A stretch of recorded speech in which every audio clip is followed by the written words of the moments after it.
ఢిల్లీ ఇంకొన్ని సంవత్సరాల్లో ఎడారిలా మారబోతుంది. అవును, మీరు వింది నిజమే. రీసెంట్గా గవర్నమెంట్ ఆఫ్ ఇండియా ఆరావళి పర్వత శ్రేణులకి న్యూ డెఫినేషన్ ఇచ్చింది. ఈ డెఫినేషన్ ఏంటంటే 100 మీటర్స్ హైట్ కన్నా తక్కువ ఉన్న ప్రతి మౌంటైన్ కూడా ఆరావళిలో పార్ట్ కాదని చెప్తుంది.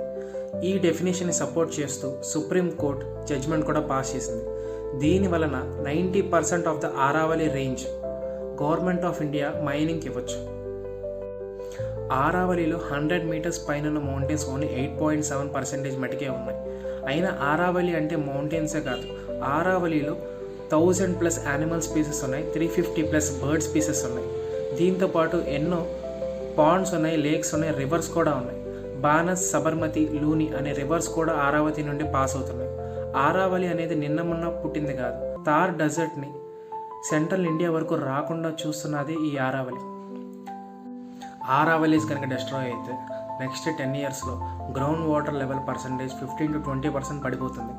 నిత్యావసర సరుకులు, బియ్యం, గోధుమలు వీటి ప్రైసెస్ విపరీతంగా పెరిగిపోతాయి. హీట్ వేవ్స్ వచ్చి ఆస్తమా, థ్రోట్ ఇన్ఫెక్షన్స్ పెరిగిపోతాయి.